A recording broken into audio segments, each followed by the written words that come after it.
Bismillahirrahmanirrahim.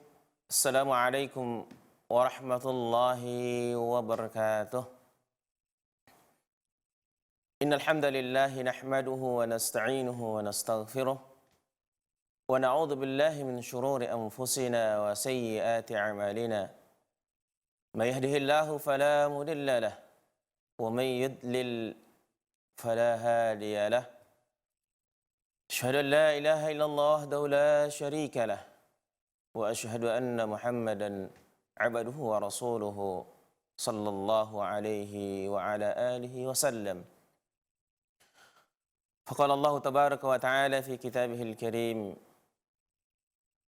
A'udzu billahi minasy syaithanir rajim.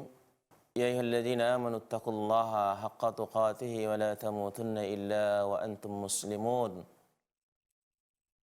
وقال سبحانه يا أيها الناس اتقوا ربكم الذي خلقكم من نفس واحدة وخلق منها زوجها وبث منهما رجالا كثيرا ونساء واتقوا الله الذي تساءلون به والأرحام إن الله كان عليكم رقيبا وقال جل جلاله يا أيها الذين آمنوا اتقوا الله وقولوا قولا سديدا يصلح لكم أعمالكم ويغفر لكم ذنوبكم ومن يطع الله ورسوله فقد فاز فوزا عظيما أما بعد فإن أصدق الحديث كتاب الله وخير الهدى هدى النبي صلى الله عليه وسلم وشر الأمور محدثاتها وكل محدثة بدعة وكل بدعة ضلالة وكل ضلالة في النار.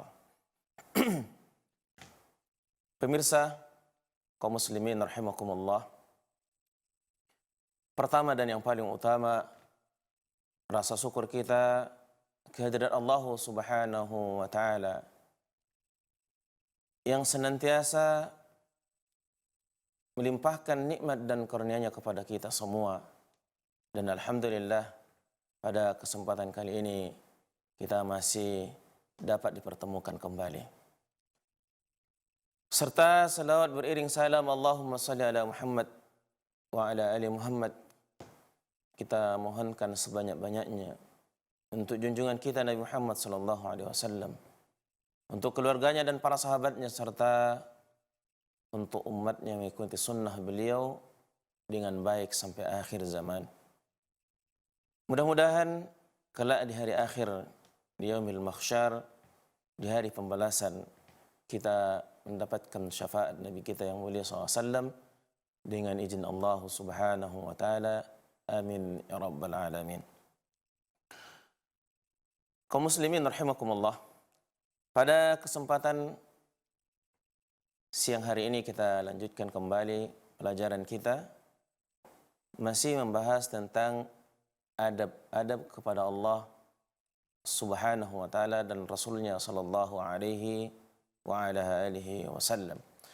Dan pada kesempatan kali ini kita lanjutkan adab yang kelima, yaitu at-tawakkul ala Allah Subhanahu wa taala, bertawakal hanya kepada Allah Subhanahu wa taala.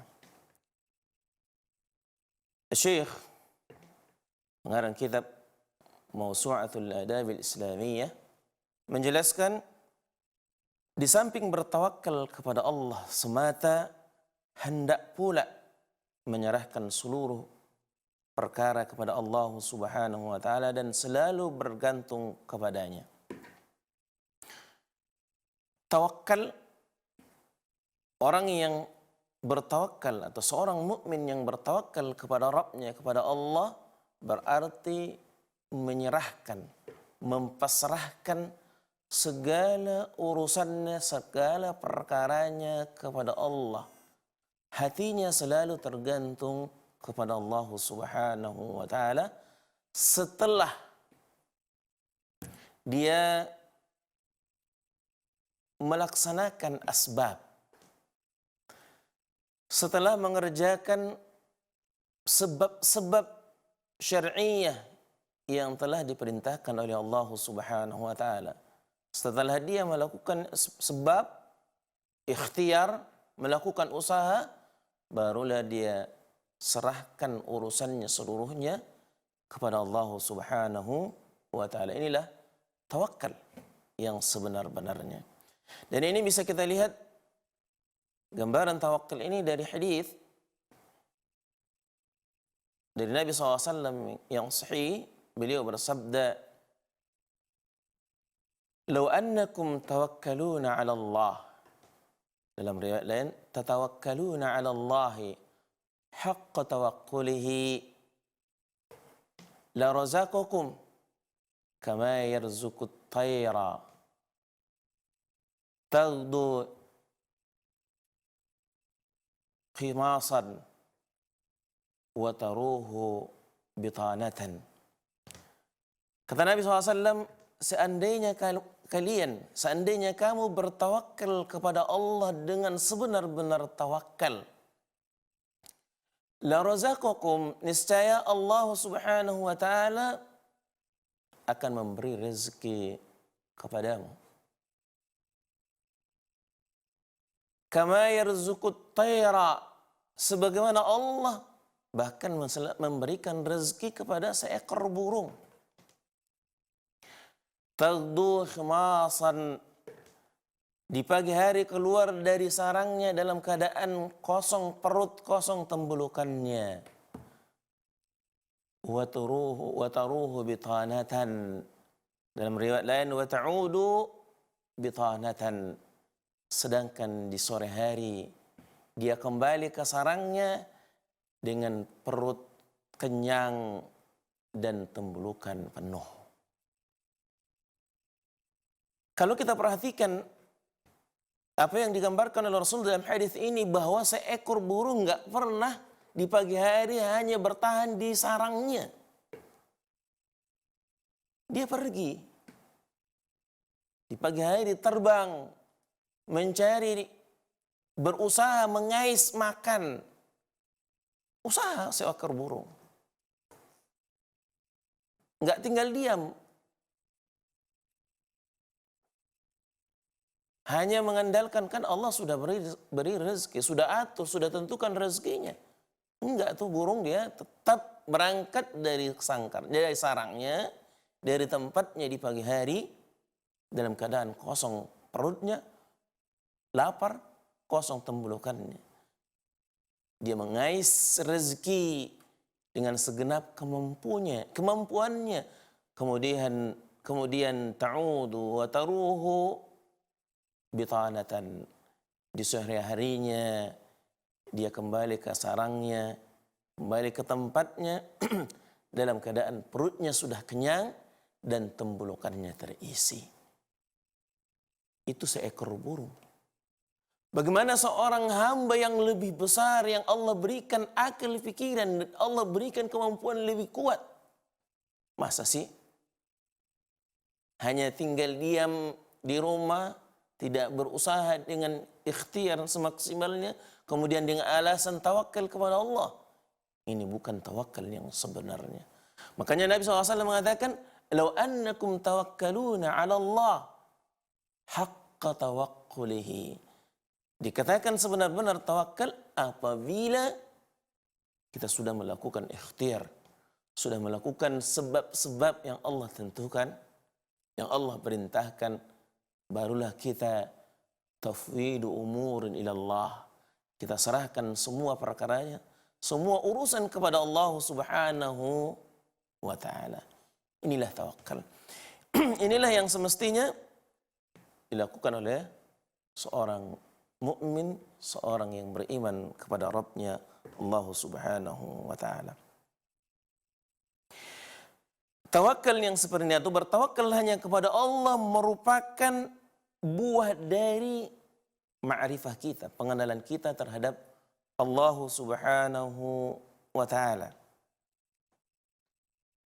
Ini merupakan buah keyakinan, keimanan kita kepada Allah Subhanahu wa ta'ala.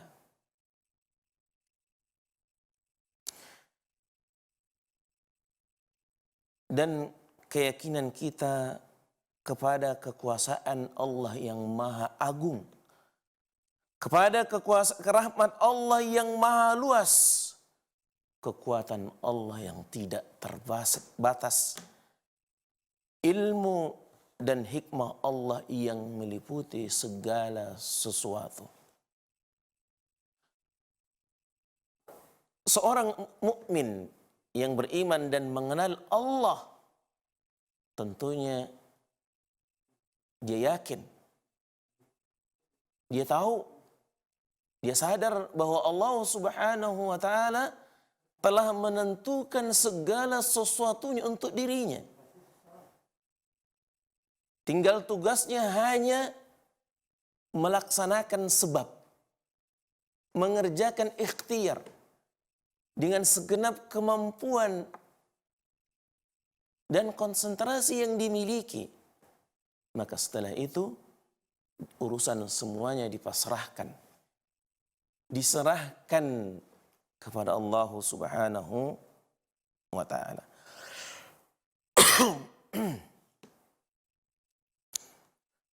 Dan juga tawakal adalah buah dari pengetahuan bahwa Allah Subhanahu wa taala senantiasa membela, melindungi hamba-hambanya yang beriman dan bertawakal kepadanya. Orang yang bertawakal, seorang mukmin yang menyerahkan perkaranya, urusannya kepada Allah, merupakan buah, bukti dari keyakinan dia bahwa Allah Subhanahu wa taala akan senantiasa memperhatikan, tidak akan menyia-nyiakan hamba-hambanya yang beriman dan bertakwa kepada Allah.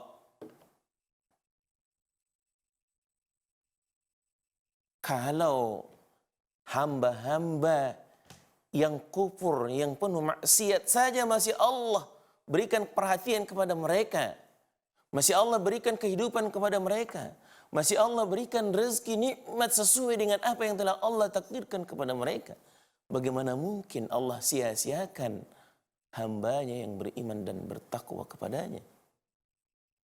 Ini harus diyakini oleh seorang mukmin yang bertawakal kepada Allah, bahwa Allah Subhanahu wa taala senantiasa akan membela, melindungi hamba-hambanya yang beriman. Dan seorang mukmin meyakini bahwasanya jika Allah menghendaki sesuatu, pasti itulah yang akan terjadi. Pasti itulah yang akan terlaksana. Sebesar apapun rencana, keinginan kita terhadap sesuatu, apabila tidak sesuai dengan kehendak dan takdir Allah, maka sesuatu tidak akan pernah terlaksana. Sesuatu tidak akan pernah terjadi. Dan apa yang dikehendaki Allah, diinginkan Allah, dan apa yang telah ditakdirkan oleh Allah, maka seorang yang beriman kepada Allah yakin bahwa tidak akan ada yang dapat menghalanginya. Inilah di antara apa yang diajarkan oleh Rasulullah SAW dalam zikir setelah selesai salat fardu.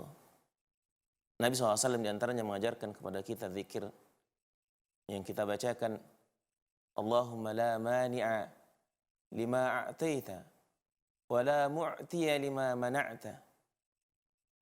Allahumma ya Allah, ya Rabb, la mani'a lima a'taita, tidak ada yang dapat mencegah dari pemberianmu. Kalau Allah Subhanahu wa taala, Allah Azza wa Jalla telah menentukan untuk memberikan sesuatu kepada hambanya, maka seandainya pun seluruh makhluk yang ada bersatu padu mengumpul segenap kemampuan untuk menghalangi apa yang telah Allah takdirkan, tidak akan ada yang sanggup. Begitu juga wala mu'ti lima mana'ta. Ya Allah, ya Rabb, tidak ada yang bisa memberikan terhadap hamba yang telah Engkau cegah. Kalau Allah menghendaki tidak memberikan terhadap hamba sesuatu itu, maka seandainya seluruh umat manusia, seluruh makhluk manusia dan jin menyatukan kekuatan untuk memberikan manfaat atau memberikan sesuatu kepada hamba yang lain yang tidak dikehendaki dan tidak ditakdirkan oleh Allah, maka tidak akan pernah terjadi abadan selama-lamanya.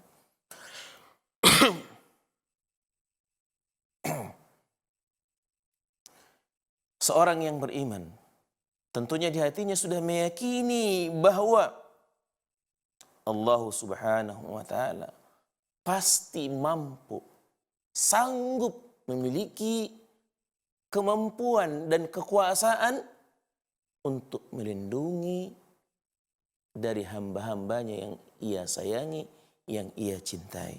Yaitu orang-orang yang beriman dan bertawakal kepada Allah Subhanahu wa ta'ala. Berdasarkan hal itu, kata Syekh, seorang hamba yang mukmin hanya bertawakal kepada Allah Subhanahu wa ta'ala, hanya memasrahkan urusannya kepada Allah Subhanahu wa ta'ala setelah dia melakukan segala ikhtiar yang bisa ia lakukan dengan segenap kemampuannya. Ini sebagaimana Allah Subhanahu wa ta'ala firmankan dalam Al-Quran, yang Allah perintahkan kepada kita orang-orang yang beriman. Allah katakan, wa 'alallahi fatawakkalu in kuntum mu'minin. Dan bertawakkallah kamu kepada Allah Subhanahu wa ta'ala jika kamu orang-orang yang benar-benar beriman. Orang yang mengaku beriman di lidahnya, orang yang mengaku beriman di hatinya, maka sudah barang tentu, sudah pasti dia akan bertawakal, memasrahkan segala urusannya, perkaranya kepada Rabbnya Allah Subhanahu wa ta'ala. Dan sekali lagi, bahwa orang yang bertawakal, orang yang beriman bertawakal kepada Allah, yakin bahwa apa yang Allah kehendaki, bahwa apa yang Allah inginkan, bahwa apa yang Allah takdirkan, itulah yang akan terjadi. Dan hal ini juga sudah kita ulang-ulang dari muqaddimah setiap pertemuan kita di khutbatul hajah. Sering kita ulang-ulang bahwa tidak ada yang dapat memberikan hidayah kepada siapapun yang Allah kehendaki untuk Allah sesatkan. Dan sebaliknya, tidak ada yang bisa menyesatkan kepada hamba-hamba Allah yang Allah kehendaki Allah berikan hidayah kepada mereka. Itu sudah pasti. Kaum muslimin, pemirsa rahimakumullah, tawakal hanya kepada Allah ini akan memberikan pengaruh yang sangat besar dalam kehidupan seorang mukmin. Tawakal kita kepada Allah Subhanahu wa ta'ala sangat mempengaruhi kehidupan kita. Artinya, seberapa besar, seberapa mutlak ketawakalan kita kepada Allah Subhanahu wa ta'ala, sebesar itu pula yang akan mempengaruhi kita. Seberapa besar ketawakalan seorang mukmin kepada Rabbnya, kepada Tuhannya, sebesar itu pula yang akan mempengaruhi kepribadian seorang mukmin. Dan di antara pengaruh atau faedah dari bertawakal kepada Allah disebutkan oleh Syekh beberapa poin. Di antaranya yang pertama, bahwa orang yang bertawakal kepada Allah Subhanahu wa taala mendapatkan perlindungan Allah Subhanahu wa taala.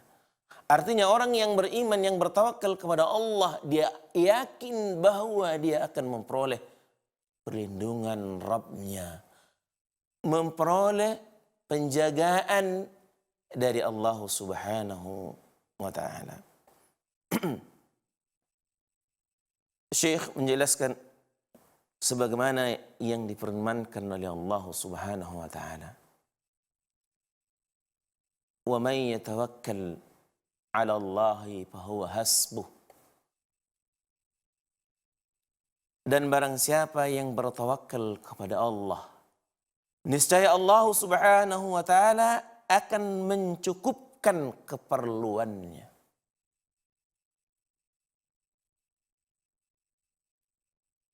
Ini yang harus diyakini, atau ini yang akan timbul di hati seorang mukmin, seorang yang beriman, yang bertawakal kepada Allah. Tumbuhnya keyakinan bahwa Allah akan jaga dia, Allah akan berikan perlindungan, akan berikan kecukupan kepadanya. Dan ini janji Allah.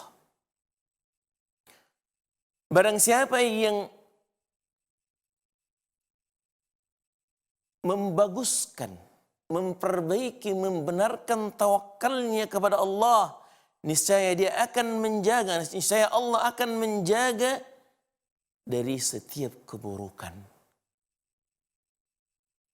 Kalau seorang yang beriman kepada Allah, kepada Rabb-Nya, dan menyerahkan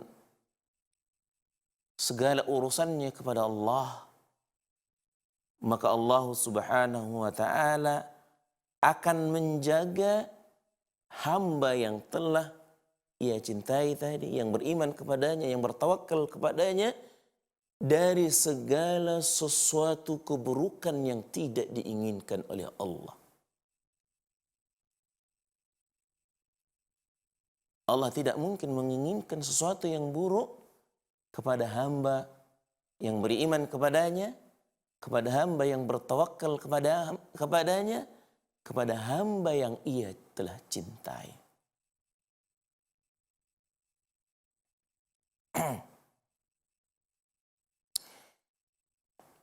Kemudian kata Syekh, Umar ibn al-Khattab pernah berkata, yang ucapan dari Umar, seorang khalifah, Amirul Mukminin. Kata beliau, siapa yang bertawakal kepada Allah, niscaya dia akan menjaganya. Barang siapa yang bertawakal kepada Allah, niscaya Allah akan memberikan penjagaan kepada hambanya yang bertawakal. Barang siapa yang bertawakal kepada Allah, niscaya Allah akan memberikan dia kecukupan. Barang siapa yang memberikan pinjaman kepada Allah, kepadanya, niscaya Allah akan membalaskan atau memberikan balasan dengan berlipat ganda. Dan barang siapa yang bersyukur kepadanya, niscaya Allah Subhanahu wa taala akan memberikan tambahan dari nikmat yang Allah berikan kepadanya. Sehingga orang yang beriman, yang melaksanakan segala ikhtiar dengan segenap kemampuannya dan mempasrahkannya kepada Allah, dia yakin betul kalau dia sudah lakukan apa yang Allah perintahkan kepadanya, maka Allah akan berikan dia perlindungan. Allah akan berikan dia kecukupan. Allah akan jaga dia. Dan Allah akan tambahkan nikmat yang telah Allah berikan kepadanya. Itu dengan melakukan apa yang Allah perintahkan. Di antara yang Allah perintahkan kepada kita, untuk selalu bersyukur dengan nikmat yang Allah berikan kepada kita. Dan ini telah Allah janjikan dalam dalam Al-Quran. Walain syakartum la'azidannakum. Jika kamu bersyukur atas nikmatku, kata Allah, la'azidannakum, niscaya aku akan menambahkan nikmat tersebut.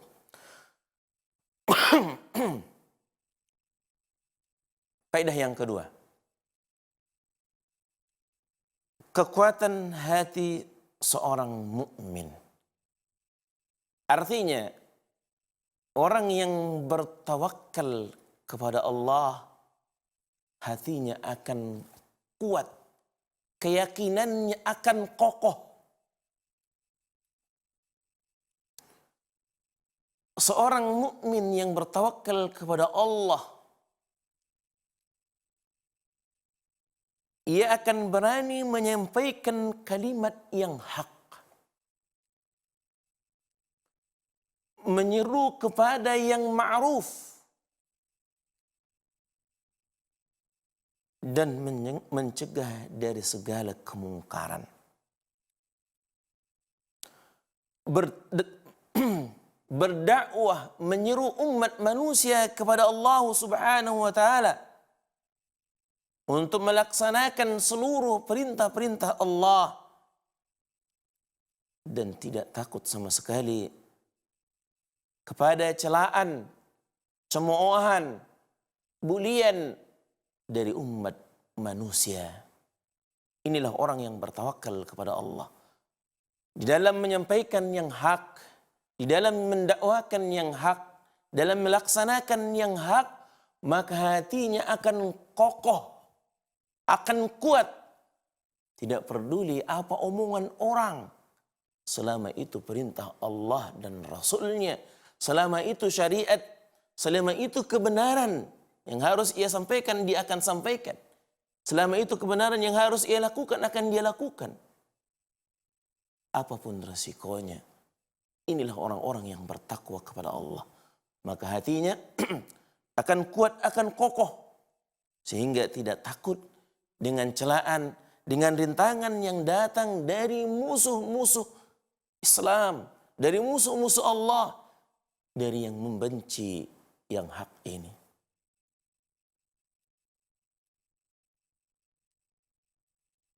Seorang yang bertakwa kepada Allah, seorang yang bertakwa kepada Rabb-Nya, dia tidak akan pernah takut kepada siapapun dalam membela hak-hak Allah, di dalam menegakkan kalimatullah.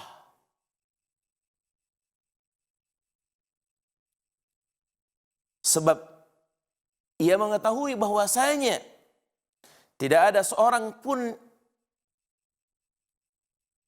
yang mendatangkan manfaat dan memberikan mudarat kecuali atas izin Allah.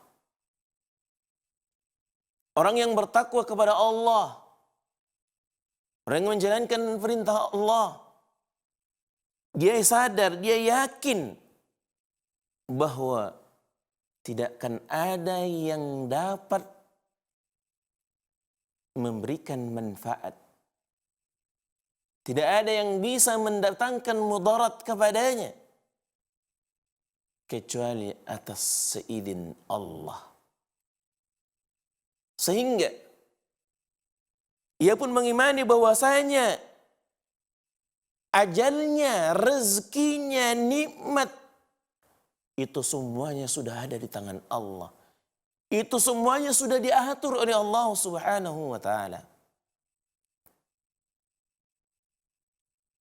Seorang yang bertawakal kepada Allah, seorang yang beriman, yang memasrahkan segala urusannya kepada Rabb-Nya, dia yakin bahwa ajalnya, bahwa rezekinya semuanya hanya ada di tangan Allah. Dan tidak ada yang dapat mempengaruhinya dari ketentuan Allah Subhanahu wa taala.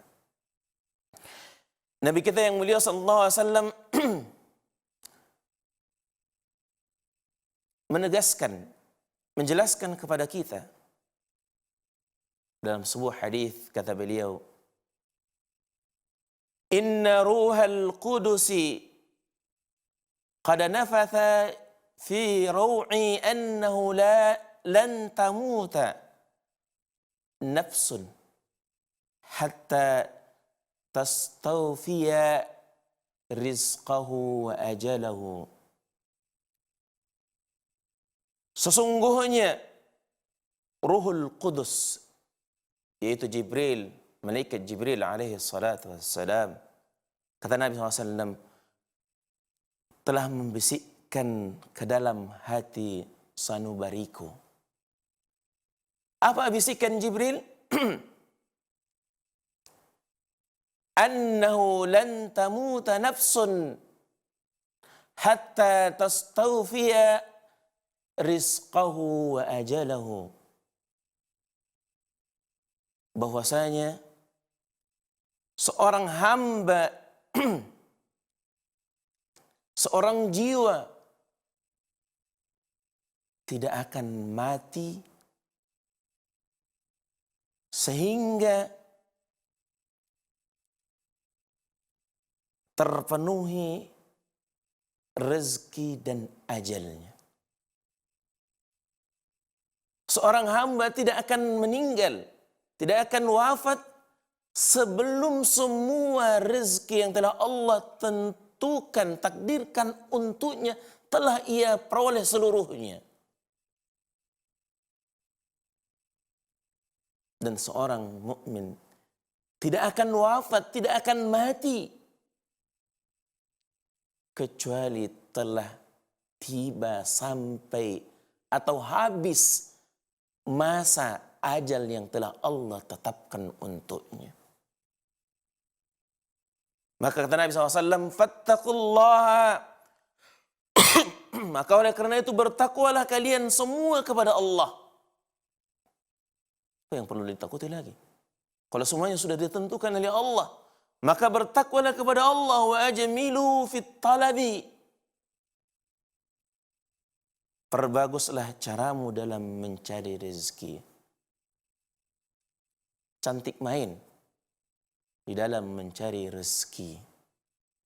Jangan sesuka semau kita saja. Tapi carilah rezeki dengan cara yang baik. Dengan cara yang benar. Kemudian kata Nabi SAW, وَلَا يَحْمِلَنَّكُمُ اسْتِبْطَاءُ الرِّزْقِ عَلَىٰ أَنْ تَطْلُبُوهُ بِمَعْصِيَةِ اللَّهِ.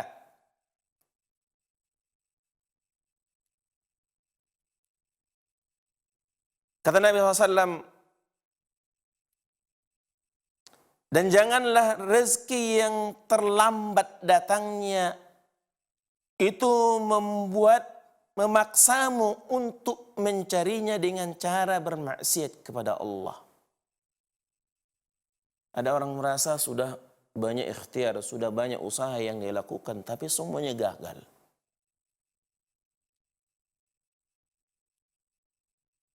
Dia sudah berpindah, berganti-ganti usaha untuk mendapatkan rezeki. Dia merasa bahwa rezekinya lambat. Sehingga dia merubah haluan dengan cara pintas. Dengan cara maksiat kepada Allah Subhanahu wa ta'ala.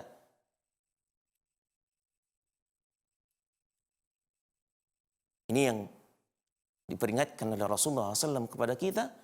Hendaknya seorang yang bertawakal kepada Allah dengan lambatnya rezeki datangnya kepadanya yang telah ditentukan oleh Allah, jangan sekali-kali memaksa dia untuk mencari jalan pintas dalam mencari rezeki dengan cara-cara yang diharamkan oleh Allah Subhanahu wa ta'ala. Kata Nabi SAW, فَإِنَّمَا عِنْدَ اللَّهِ لَا يُنَالُ إِلَّا بِطَاعَتِهِ. Ketahuilah, maka sesungguhnya rezeki yang ada di sisi Allah la yunalu illa bi ta'atihi. Tidaklah diperoleh kecuali dengan ketaatan kepada Allah Subhanahu wa taala. Artinya bagi seorang yang beriman, yang bertawakal kepada Rabb-Nya, yang telah meyakini bahwa rezeki dan ajalnya tidak akan tertukar kepada yang lain, dan semua rezeki yang telah Allah tentukan kepadanya pasti akan dia peroleh, maka dia tidak mencari rezeki kecuali dengan cara ketaatan kepada Allah. Artinya dengan cara-cara yang halal, cara-cara yang benar, cara-cara yang diridhoi dan dicintai oleh Allah Subhanahu wa taala. Faedah yang ketiga. Orang yang bertawakal kepada Allah Subhanahu wa taala bersahaja dalam mencari rezeki. Orang yang bertawakal kepada Allah di dalam mencari rezeki biasa saja, santai. Bukan berarti berpangku tangan, berdiam diri, tidak. Tapi dia lakukan ikhtiar dengan segenap kemampuannya tanpa memaksakan diri, memaksakan kehendak melebihi kemampuannya untuk mendapatkan rezeki, untuk mendapatkan nikmat. Orang yang bertawakal kepada Allah akan senantiasa santai hidupnya dalam mencari rezeki. Sederhana, biasa-biasa saja. Kata Syekh, seorang mukmin mengetahui bahwasanya usaha dalam mencari kenikmatan dunia tidak akan menambah rezeki yang telah Allah takdirkan kepadanya. Seorang yang bertawakal kepada Allah, dia meyakini bahwa usahanya itu, ikhtiarnya itu tidak akan menambah rezekinya. Hanya dia nggak tahu bagaimana dia akan memperoleh, mendapatkan rezeki. Makanya dia ikhtiar, makanya dia usaha.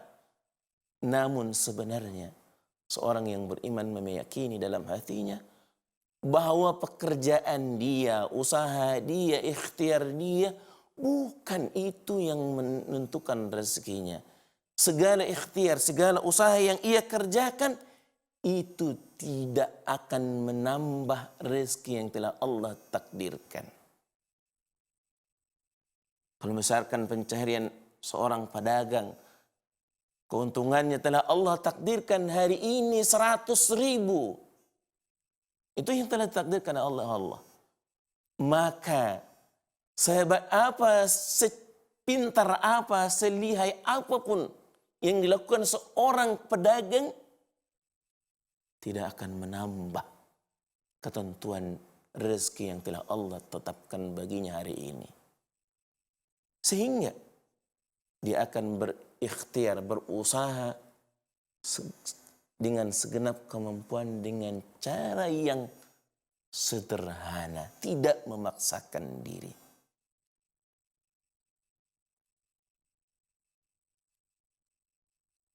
Yang keempat, seorang mukmin berusaha dengan cara-cara yang disyariatkan. Seorang yang bertawakal kepada Allah, dia akan berusaha hanya dengan cara yang diridhoi, yang dibenarkan sesuai dengan syariat Allah, syariat Islam. Dan hal ini akan berlaku dalam seluruh urusan kehidupan seorang yang beriman. Apapun akan dia lakukan, cara-cara yang disyariatkan oleh Allah Subhanahu wa taala. Misalkan seorang mukmin, dia menikah untuk mendapatkan keturunan yang saleh, Namun dari sejak awal dia berikhtiar untuk mendapatkan, untuk menikah, mencari pasangan, dia tidak akan lari dari cara-cara yang disyariatkan oleh Allah. Maka dia akan mencari pasangan yang pertama sesuai dengan apa yang diinginkan oleh Allah. Cara yang diinginkan oleh Allah, yang telah ditetapkan dalam syariat Islam. Dan dia akan mencari pasangan sesuai dengan kriteria yang telah ditentukan oleh Allah. Kenapa? Karena dia menyadari dan dia memasrahkan urusannya kepada Allah. Dia lakukan itu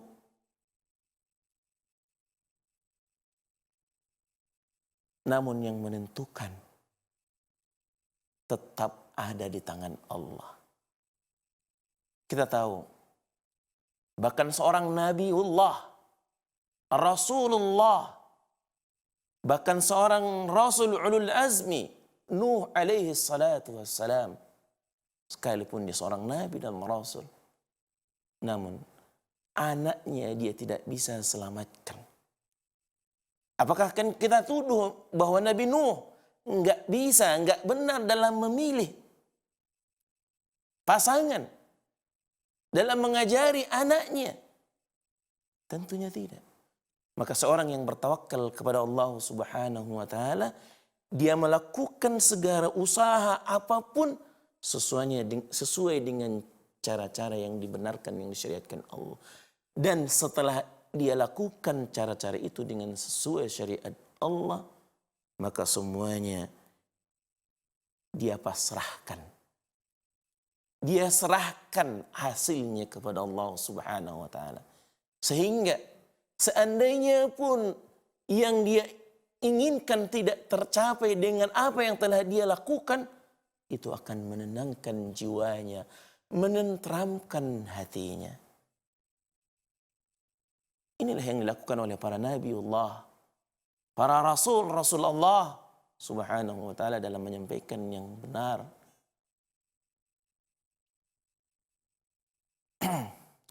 Begitu juga seorang yang bertawakal kepada Allah Subhanahu wa taala.